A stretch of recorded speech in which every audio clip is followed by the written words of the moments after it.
salam bahagia, salam memiliki. Bapak Ibu yang hebat, perkenalkan di sini nama saya Masikem, CGP Angkatan 9 dari SD Negeri Kauman Telur 1. Pada kesempatan kali ini saya akan melakukan wawancara dengan dua kepala sekolah. Yang pertama yaitu Bapak Ngatoilah selaku kepala sekolah di SD Negeri Kauman Telur 1, dan yang kedua adalah Mas Ngadah selaku kepala sekolah di SD Negeri Bojong 6. Mari kita simak wawancara kami. Terima kasih. Wassalamualaikum warahmatullahi wabarakatuh. Salam guru penggerak, bergerak, bergerak, menggerakkan.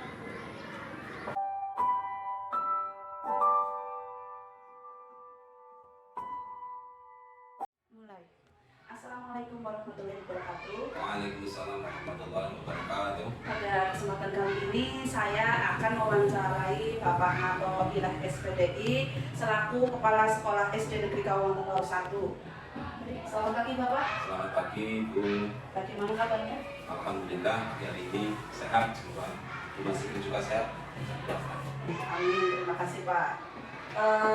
Pada kesempatan kali ini saya akan mewawancarai Bapak itu terkait dengan tugas saya sebagai CGP di modul 3.1. Saya harap Bapak punya waktu kali ini. Insya Allah ada waktu untuk kegiatan ini. Ya, terima kasih untuk kesempatannya Bapak. Silakan Bapak bisa memperkenalkan diri dulu. Terima kasih. Assalamualaikum warahmatullahi wabarakatuh. Waalaikumsalam warahmatullahi wabarakatuh. Saya kenalkan diri untuk saya, nama Ngatoilah SPDI, Kepala SD Negeri Kauman Telur 1, Kecamatan Kauman. Baik Bapak, bisa kita mulai wawancara kita kali ini? Siap, kita mulai. Terima kasih. Bapak, selama ini bagaimana Bapak dapat mengidentifikasi kasus-kasus yang merupakan dilema etika atau kebutuhan moral? Baik Ibu, terima kasih. Menurut saya bahwa kita hidup pasti akan mengalami masalah, akan mengalami satu permasalahan baik di skala kecil, kita hidup di keluarga, hidup dengan anak, dengan istri atau yang lain, atau di skala lebih besar kita di sekolah, tentunya banyak sekali permasalahan-permasalahan. Dari permasalahan yang ada, maka kita harus bisa mengidentifikasi permasalahan-permasalahan itu. Kalau menurut saya, permasalahan itu harus bisa kita pertimbangkan dengan skala prioritas. Ada permasalahan anak-anak dan guru atau yang lainnya, kita menggunakan skala prioritas dengan mengambil pertimbangan-pertimbangan atau risiko yang paling terkecil efek buruknya. Contoh anak-anak di kelas 1 mau naik ke kelas 2, ada usulan dari gurunya umpamanya karena belum bisa baca dan lain sebagainya yang mestinya harus ditinggal, tapi dengan aturan-aturan yang baru sekarang tidak ada anak yang umpamanya tidak boleh tinggal kelas, harus dinaikkan, maka kita ambil yang paling resikonya sedikit. Karena delima etika berarti ada dua nilai kebijakan yang bertentangan atau disebut benar dan benar, maka semuanya benar, tapi kita ambil yang paling baik menurut pertimbangan anak dan pertimbangan kita. Dan juga ada rujukan moral berkaitan dengan keputusan benar atau salah. Kalau yang rujukan moral kita sudah pasti bisa memastikan yang benar kita yang ambil. Saya kira seperti itu. Oke, terima kasih untuk jawabannya Bapak. Memang kita ketika dalam sekolah seperti itu banyak permasalahan yang memang harus segera diselesaikan, yaitu kita memang harus melihat skala prioritas seperti ini Pak.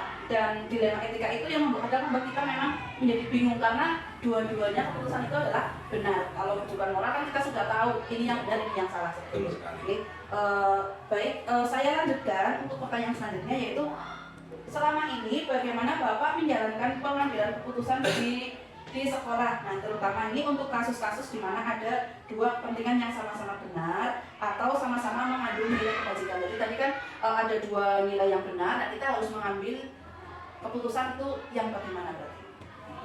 Baik, kalau untuk menjalankan pengambilan keputusan di sekolah, kalau menurut saya selagi keputusan itu masih bisa ditentukan oleh kepala sekolah sendiri, yang kedepannya lebih baik ya kita periksa sendiri. Tapi kalau biasanya kalau khususnya yang menyangkut wali, guru, anak dan sebagainya, yang perlu dipertimbangkan mungkin perlu pertimbangan dari guru, dari teman-teman, dari wali atau bermusyawarah, karena saya percaya nanti keputusan dari berapa orang itu akan lebih baik daripada keputusan yang diambil oleh saya sendiri atau sebagai kepala sekolah.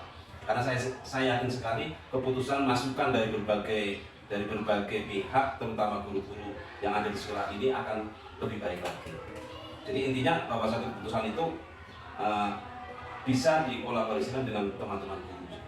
Oke, baik Bapak. Nah, tapi apabila ada dua kepentingan yang kedua-duanya keputusannya itu baik, misalnya Bapak harus mengambil kebijakan itu dua-duanya baik, maka yang keputusan yang bagaimana yang akan Bapak ambil? Maksudnya kita mengutamakan apa yang kita utamakan? Untuk keputusan karena dua-duanya baik juga, maka kita pertimbangkan untuk kepentingan anak, karena di sekolah itu yang paling penting adalah untuk masa depan anak, kepentingan anak. Jadi anak jangan sampai dirugikan. Apapun nanti yang diambil pasti dengan pertimbangan yang matang, intinya untuk kebaikan anak. Jadi yang utama anak yang harus kita pikirkan, anak yang harus kita utamakan untuk kedepannya. Oh, baik Bapak. Jadi yang lebih diutamakan adalah kepentingan anak, kebaikan anak ya. Mulai. Baik Bapak, kita lanjutkan ke pertanyaan selanjutnya. Langkah-langkah atau prosedur seperti apa yang biasa Bapak lakukan selama ini? Ketika ada satu permasalahan, yang pertama tentunya kita menganalisis permasalahan itu. Apa permasalahan yang sedang dihadapi? Kita analisis dulu permasalahannya apa. Kemudian setelah tahu oh ini permasalahan ini, maka kita pun harus cari solusi yang terbaik. Berarti kalau ada masalah seperti ini, solusinya kita cari yang terbaik.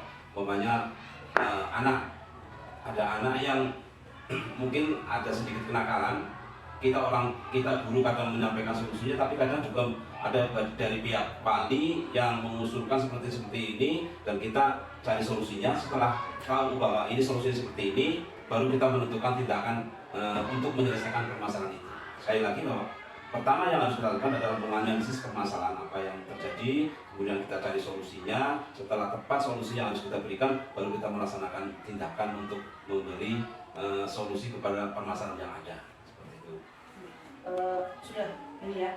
Jadi pertama dipahami dulu masalahnya, dicari dulu data-datanya, penyebabnya apa, kemudian dicari solusi, cari solusi baru kemudian diputuskan. Kalau saya simpulkan seperti itu, baik. Kita lanjutkan. Hal apa saja yang selama ini Bapak anggap efektif dalam pengambilan keputusan pada kasus-kasus dilema etika? Hal yang Bapak anggap efektif yang sudah dijalankan selama ini? Ya, ketika ada satu masalah, segera kita ambil tindakan. Kita ambil tindakan solusinya, dan kalau mungkin segera diselesaikan. Tidak perlu ketika ada suatu masalah ada satu masalah terus kita diamkan saja atau bahkan kita anggap enteng suatu masalah itu. Kalau misalnya ada masalah, sebisa mungkin kita langsung ambil tindakan. Solusinya seperti apa? Kalaupun perlu bantuan dari atasan atau perlu bantuan dari orang-orang yang memang kompeten di bidang itu, ya kita segera tindak lanjuti. Intinya bahwa ketika suatu saat ada masalah seorang pimpinan punya perlu bantuan, tidak harus merasa egonya diutamakan harus dari saya, enggak. Saya ketika melakukan suatu keputusan, kalau memang saya perlu bantuan dari teman-teman guru, dari wali, dari siapa, saya pun akan terbuka untuk meminta bantuan kepada mereka. Jadi tidak harus keputusan karena saya pimpinan harus seperti saya, enggak seperti itu. Saya perlu kolaborasi dengan teman-teman, atau bahkan kalau perlu memang itu tidak bisa diatasi oleh saya sendiri, saya punya atasan, ya kita mengundang atasan untuk mengambil solusi yang terbaik. Karena pasti suatu saat namanya sekolah ada suatu keputusan yang perlu bantuan dari atasan kita ada pengawas, ada polri dan sebagainya. Intinya kita kolaborasi lah, jangan sok pintar, jangan sok harus dari saya sendiri. Seperti itu yang saya ambil. Terima kasih, ini itu juga sebagai masukan pada diri saya sendiri. Ketika saya sebagai guru juga akan berkoordinasi dengan teman dan selalu berkoordinasi dengan kepala sekolah seperti itu ya, sebagai atasan saya. Jadi kalau boleh saya simpulkan, ketika dalam pengambilan keputusan itu, kalau ada kesempatan memang bisa diselesaikan, segera selesaikan. Kalau tidak bisa, berarti kita bisa mencari bantuan baik dari teman sejawat ataupun koordinasi dengan atasan itu ya. Baik. Hal-hal apa saja yang selama ini merupakan tantangan dalam pengambilan keputusan pada kasus-kasus Denmartika? Jadi ketika kita itu mengambil keputusan, tentu saja itu ada banyak tantangan dan hal-hal apa saja itu? Biasanya kalau kaitannya dengan tantangan seperti ini, biasanya ada kasus-kasus yang menurut saya itu kaitannya dengan personality kasus. Umpamanya antara guru, permasalahan guru dengan guru yang lain, ataupun ada wali yang kemungkinan permasalahan itu tidak bisa diselesaikan secara umum. Maka ya kita mengundang yang bersangkutan atau yang bermasalah dengan waktu tertentu atau dengan kesempatan di tempat yang mungkin bagi seorang yang bermasalah itu perlu waktu khusus, tempat yang khusus. Jadi harus bisa memilah-milah. Kalau punya permasalahan yang biasa secara umum bisa dilaksanakan mungkin dengan secara umum. Tapi kalau kasus personality, mungkin guru atau persoalan atau wali atau apa, itu perlu dengan waktu dan tempat yang khusus. Berarti boleh disimpulkan misalnya ada permasalahan seperti itu, kita perlu privasi baik waktu maupun tempat. Iya, seperti itu. Tidak harus di dalam rapat. Ya, Seperti itu. Baik. Apakah Bapak memiliki sebuah jadwal tertentu atau boleh dibilang kayak program-program untuk menyelesaikan itu tapi terjadwal seperti itu dalam menyelesaikan kasus dilema etika, menyelesaikan di tempat atau memiliki jadwal yang jelas, misalnya setiap minggu pertama itu harus diselesaikan atau fleksibel saja seperti itu? Kalau permasalahan ya, kalau di program memang setiap ada permasalahan harus diselesaikan, tapi kita melihat permasalahan itu, jadi tidak mungkin lah kita jadwal untuk penanganannya, untuk penyelesaiannya. Prinsip saya, kalau ada permasalahan ya segera untuk diselesaikan, karena kalau maunya berlarut-larut padahal itu segera diselesaikan ya selesaikan. Jadi tidak ada jadwal untuk penyelesaian itu nanti untuk masalah ini diselesaikan minggu depan atau apa. Jadi tidak ada jadwal ataupun kegiatan untuk penyelesaian masalah. Intinya kalau ada masalah segera kita atasi, apapun itu, apalagi satu masalah yang harus segera diselesaikan. Jadi tidak dijadwalkan, karena masalah itu tidak besok ada masalah ya terus dijadwalkan seperti itu. Ya, setiap ada permasalahan kita usahakan untuk segera diselesaikan. Tidak boleh masalah itu berlarut-larut dibiarkan. Oke.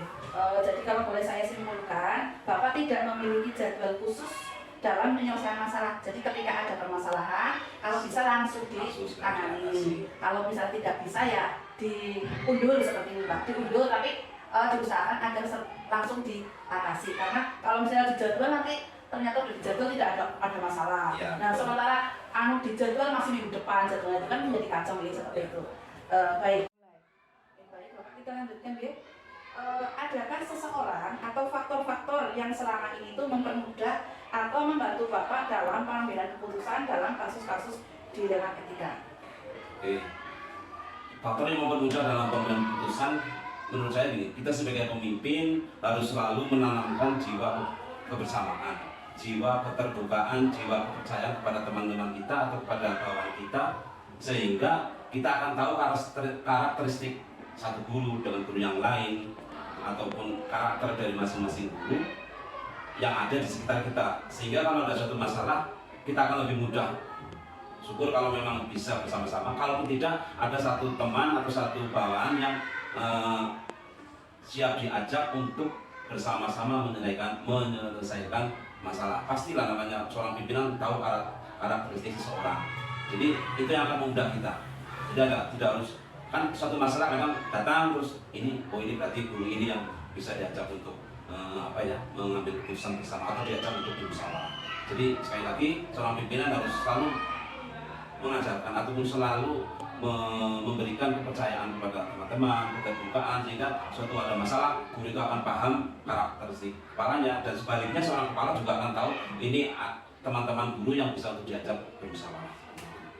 Jadi memang ada teman-teman guru yang dapat membantu dalam mengambil keputusan, karena setiap orang punya karakteristik yang berbeda-beda ya. Nah, untuk faktor-faktornya itu untuk mempermudah berarti kita memang harus memahami karakter setiap bawahannya. Jadi harus tahu guru A, guru B bagaimana karakternya, sehingga ketika kita mengambil keputusan pun kita akan jadi orang yang tepat, meminta bantuan kepada orang yang tepat. Karena permasalahan kadang kan secepatnya harus segera diatasi.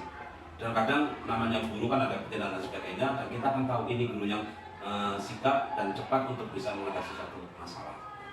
Baik Bapak, untuk pertanyaan terakhir, dari semua hal yang telah disampaikan, pelajaran apa yang dapat Bapak petik dari pengalaman Bapak mengambil keputusan dilema etika? Jadi bahwa pengambilan keputusan suatu masalah harus dipertimbangkan dengan matang, karena nanti efek ataupun akibat dari keputusan kita ambil, kalau kita tidak ambil dengan pemikiran yang matang, pertimbangan yang matang, itu akan fatal baik kepada anak ataupun wali ataupun guru. Sekali lagi bahwa untuk memutuskan suatu permasalahan harus dipertimbangkan sebaik mungkin efek ataupun akibat dari apa yang kita putuskan. Jadi tidak sembarangan mengambil keputusan, mengambil suatu hukum atau suatu kepentingan suatu keputusan kepada orang sehingga nanti efeknya malah tidak baik. Sekali lagi, dari keputusan kita ambil betul-betul harus paling tidak mendekati akurat dan valid, sehingga apa yang diputuskan insya Allah nanti ke depan tidak akan merugikan orang-orang yang kita beri keputusan seperti itu.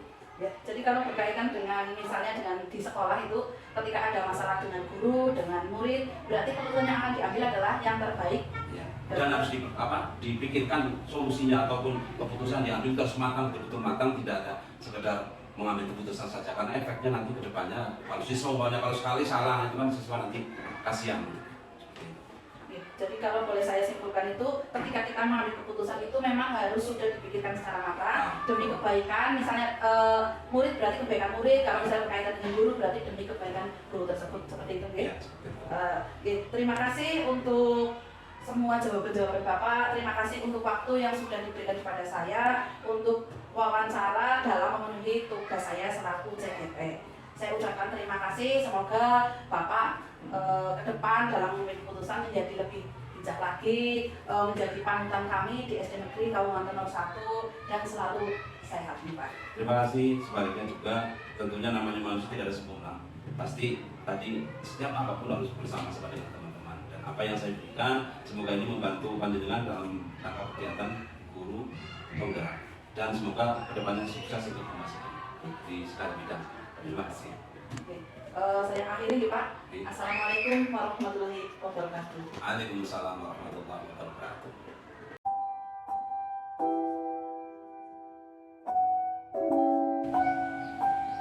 Assalamualaikum warahmatullahi wabarakatuh. Pada kesempatan kali ini saya akan melakukan wawancara yang kedua. Di samping saya sudah ada seorang kepala sekolah yang sangat hebat, yang sudah banyak menorehkan prestasi. Baik, sebelum kita mulai, monggo Ibu bisa memperkenalkan diri dulu. Terima kasih atas waktunya. Assalamualaikum warahmatullahi wabarakatuh. Waalaikumsalam warahmatullahi wabarakatuh. Salam guru hebat di seluruh Indonesia. Perkenalkan, nama saya Mas Ngada.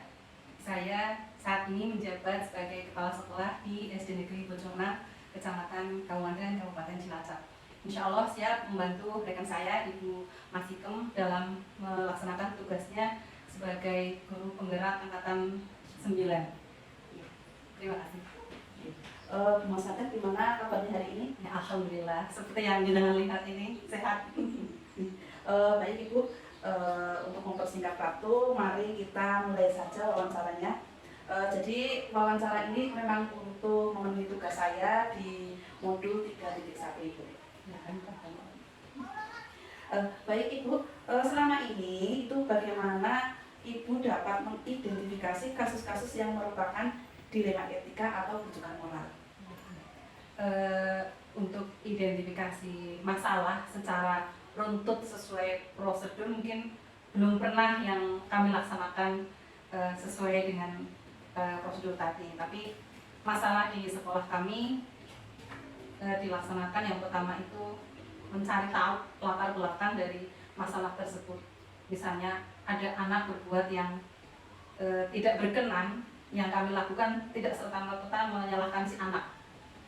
Dari guru kami biasanya mencari tahu mengapa sih anak ini berbuat seperti ini, karena itu bisa jadi acuan kita untuk melangkah apa yang harus kita lakukan, mengapa anak ini berbuat seperti itu. Itu langkah pertama yang biasanya kami lakukan.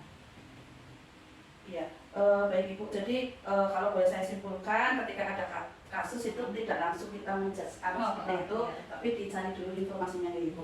Lalu ketika ada kasus itu kan biasanya ada kasus yang sulit, kita harus memilah mana yang harus dikerjakan, apakah itu merupakan dilema etika atau merupakan rujukan moral. Jadi sebagaimana kita tahu kalau dilema etika itu, jadi dua keputusan itu mengandung unsur semuanya benar, jadi apapun keputusannya itu dua-duanya benar. Sedangkan untuk yang rujukan moral itu adalah berkaitan dengan keputusan yang kita ambil adalah benar atau salah. Selama ini Ibu mengidentifikasi itu kasus sebagai dilema etika atau rujukan moral, bagaimana caranya? Kalau di SD saya itu kan anak-anak hampir separuhnya tinggal dengan mbah atau bude. Alasannya orang tua merantau atau mungkin mau maaf, bercerai dan lainnya. Jadi banyak anak yang mencari perhatian dengan menjadi temannya atau dengan usil dengan gurunya. Tapi menurut kami itu meresahkan untuk anak-anak yang lain. Itu jika kami memberikan hukuman, ternyata itu tidak pas, Bu. Karena apa? Kembali ke identifikasi masalah yang tadi. Mereka berbuat seperti itu pasti ada penyebabnya. Mereka mencari perhatian itu dengan usil dengan teman-temannya, dengan gurunya, dengan harapan, oh saya diperhatikan. Nah, itu kan hal yang berat untuk pihak sekolah seperti kita, apalagi yang sudah nakalnya berlebihan. Kita tidak mungkin mengeluarkan anak tersebut atau men-skor anak tersebut. Itu kan dua-duanya pilihan yang berat. Satu sisi temannya dirugikan karena dari tingkah si anak tersebut mungkin ada teman yang tersakiti atau yang lain, terganggu, jelas sangat terganggu. Sementara si anak jika tidak diberikan sanksi, dia selalu berbuat seperti itu lagi. Nah itu kadang kita sebagai guru bingung juga, ini anak sebaiknya diapakan gitu. Itu salah satu masalah yang berat, Bu, di sekolah kami. Itu salah satu yang sampai sekarang masih menjadi sangat bingung gitu. Ya, jadi ketika kita mengambil keputusan itu memang kadang-kadang membuat kita bingung. Jadi gini, ketika misalnya ada kasus-kasus seperti tadi, ada anak seperti itu kan tidak mungkin akan langsung dikeluarkan. Nah, jadi bagaimana cara Ibu dalam menjalankan pengambilan keputusan di sekolah jika ada dua kepentingan yang benar-benar dua-duanya itu sama-sama benar. Terus ketika keputusan itu diambil tidak merugikan salah satu pihak, nah itu bagaimana cara mengambil keputusannya? Ya. Kita kembali ke satu anak tadi ini ya, Bu. Nah, anak laki-laki ini dia sangat mencari perhatian hampir setiap hari dengan usil dengan temannya, dengan gurunya, kadang mencoret-coret meja gitu. Nah, setelah diadakan pendekatan oleh wali kelasnya, ternyata dia yatim piatu. Jadi dari keluarga, mohon maaf, tidak punya yatim piatu, ibunya sudah meninggal, ayahnya menikah lagi tapi tidak memberikan perhatian. Luar biasa sekali ya pengalamannya ya, Bu. Baik, kita lanjutkan, Bu. Langkah-langkah atau prosedur seperti apa yang biasanya Ibu lakukan dalam pengambilan keputusan? Awalnya biasanya guru saya yang laporan ke saya, Bu, ini begini. Nah, saya beri kesempatan dulu ke rekan guru saya untuk mengatasi sendiri gitu nih. Nanti ketika guru saya itu bisa mengatasi, tandanya selesai, tidak minta bantuan ke saya. Tapi manakala rekan guru saya masih cerita ini belum begini, baru saya membantu gitu. Membantunya pun tidak langsung yang memarahi anak nih, karena malah dengan seperti itu anak akan semakin menjauh dari kita. Biasanya saya panggil anaknya dulu, cerita dulu mengapa kamu begini. Pastikan anak mau bercerita. Nah, seandainya kok panggilan pertama anak tersebut masih diam, kadang kan masih ada yang takut begitu. Ya, saya cerita dulu. Mungkin saya ceritanya dengan kisah yang lain yang serupa dengan kejadian yang baru dilakukan oleh anak itu. Nanti biasanya pertemuan berikutnya anak itu mau bercerita. Nah, dari ceritanya itu saya biasanya sekarang kan gampang lah ya menghubungi orang tua lewat HP, lewat telepon. Saya kadang telepon atau WA dengan orang tua yang ada di rumah, Bu, ini begini. Jadi kita tidak hanya dengar dari guru saya atau dari anak-anak yang ada di situ, tapi juga dengar dari orang tua yang ada di rumah yang kesehariannya menemani anak itu. Atau bahkan kadang ada yang tetangganya cerita begini. Jadi saya tidak langsung memutuskan si A salah, seharusnya si A begini-begini. Kembali lagi kita cari penyebab si anak itu melakukan bukan kesalahan sih, melakukan tadi cari perhatian ya malah menjadi temannya mungkin merasa terganggu begitu. Jadi kalau boleh saya simpulkan itu ketika ada permasalahan itu dicari tahu dulu masalahnya apa, penyebabnya apa, bukan hanya kepada yang bersangkutan tapi kepada siswa yang lain, kepada guru dan yang terakhir juga berkolaborasi dengan orang tua sehingga dapat diambil satu keputusan gitu, seperti itu kalau boleh saya simpulkan. Baik Ibu, kita lanjutkan. Hal apa saja yang selama ini Ibu anggap efektif dalam pengambilan keputusan pada kasus-kasus dilema etika? Jadi ketika seperti tadi satu anak terganggu, satu anak yang mengganggu seperti itu. Nah itu bagaimana selama ini Ibu dalam memutuskannya ini seperti apa? Yang pertama, ketika saya memanggil anak itu tidak untuk ditonton, kita berdua lah, 4 mata dengan anak itu. Jadi anak-anak yang lain tidak akan tahu si anak ini masalahnya apa, penyebabnya apa, itu memang kami rahasiakan. Jadi tidak semua anak-anak tahu, terus juga bukan tontonan. Yang berikutnya saat dengan wali murid atau dengan komite lagi, komite kan kebetulan masyarakat di situ juga. Jadi kita sangat menjaga hal itu karena apa? Khawatirnya dengan kejadian mungkin yang dia perbuat itu malah menjadi label si anak ini misalnya nakal dan lain-lain, itu kan sangat berdampak ke depannya. Oh waktu itu dia anak paling nakal, nah itu kan jadi anak merasa bagaimana dengan gurunya, oh gara-gara bu guru ini saya jadi punya label anak paling nakal di sekolah. Maka itu setiap ada yang yang bermasalah, kita panggilnya secara tertutup, dan kalaupun anak itu sudah kembali ke kelas, kita tidak membahas per individu tapi keseluruhan tanpa menyebut nama anak ini, masalahnya ini, itu tidak seperti itu. Begitu juga dengan di masyarakat, kami minta ke masyarakat sudah selesai, tidak untuk dibahas lagi, tapi dengan sambil mengawasi perubahan perilaku si anak ini sudah berhenti atau masih berlanjut dari ulangnya tingkahnya anak itu, gitu. Kita masih dalam tahap pengawasan. Baik Ibu, mari kita lanjutkan lagi. Biasanya ketika dalam pengambilan keputusan pada kasus dilema etika itu kan ada tantangannya. Nah, menurut Ibu hal apa saja yang selama ini menjadi tantangan Ibu dalam pengambilan keputusan pada kasus dilema etika? Ya. Tantangannya itu ketika orang tuanya tidak bisa diajak kerjasama. Jadi kadang ada anakku yang di rumah pendiam, tapi di sekolah usil kan ada yang seperti itu. Karena kami juga punya murid yang seperti itu. Jadi kata orang tuanya itu di rumah diem ngamut, tapi begitu di sekolah anak ini sudah berubah, pokoknya sudah berubah. Ketika si anak berbuat usil dengan temannya dan menyakiti, ini sudah kategori menyakiti, kan saya lapor ke orang tuanya. Putranya tadi begini-begini, saya minta waktunya untuk komunikasi lah. Orang tuanya tidak terima, anak saya tidak nakal bu, di rumah aja begini lah. Pernah bu kejadian seperti itu. Nah, orang tuanya tidak terima, besok anak saya pindah. Gitu. Akhirnya kita ya rendah hati lah, bu, putranya tadi begini.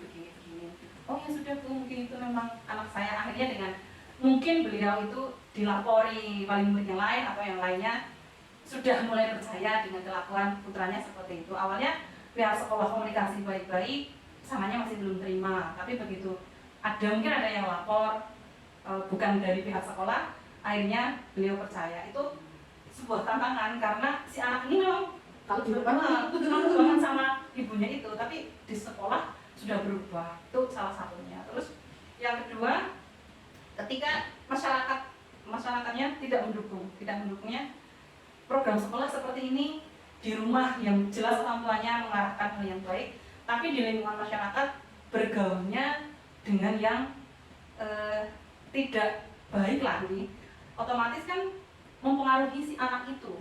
Seperti di sekolah saya kan belum dipagar mupeng gitu. Belum ada pagar keliling gitu. Jadi setiap kali ada kegiatan apa yang seharusnya anak ini berangkat tidak jadi berangkat ke sekolah, sudah berangkat tapi entah kemana. Karena apa? Diajak temannya yang di luar sekolah itu kemana? Dari rumah izinnya ke sekolah. Di sekolah ada wajahnya tapi terus kemana Iya. lagi? Nah itu kan diajak oleh teman-temannya yang mohon maaf mungkin SMP tidak selesai. Nah kebanyakan kan anak-anak yang kelas 6 Bu, jadi alumni yang mengajak kemana itu kan Iya. masyarakatnya sudah, teman-teman dari luar maksudnya sudah tidak mendukung itu gitu. Itu tantangan dari kami untuk mengatasi masalah murid kami seperti itu. Tapi memang itu tantangan itu di mana-mana sama kayak Sama. seperti itu. Di mana-mana juga ada, kalau di rumah itu anaknya nurut, ternyata di sekolah seperti Iya. itu. Kayaknya juga ada yang seperti itu.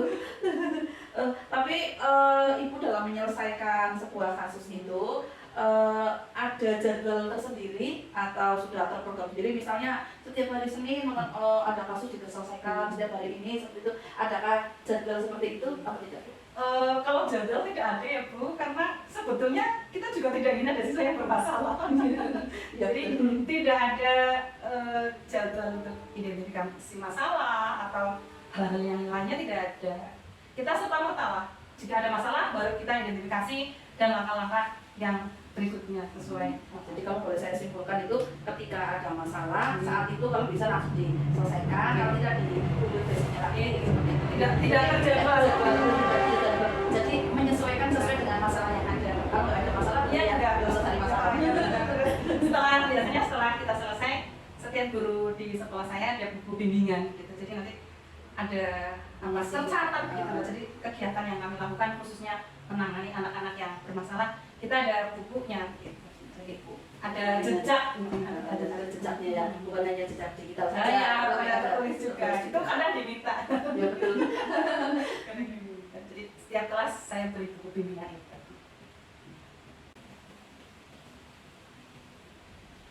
Baik Ibu, kita lanjutkan ya. Dalam pengambilan keputusan dalam kasus-kasus dilema etika itu, adakah seseorang atau faktor-faktor yang selama ini mempermudah atau membantu Ibu dalam pengambilan keputusan tersebut?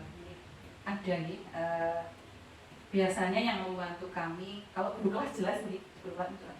Yang selain dari guru itu komite sekolah, karena komite sekolah di SD saya kebetulan beliau itu tokoh yang banyak berkecimpung di urusan di masyarakat di sekitar sekolah saya. Kemarin ada siswa saya yang putus sekolah nih, putus sekolahnya sejak COVID. Itu COVID, gara-gara COVID lama tidak masuk sekolah, disuruh sekolah lagi sudah tidak mau.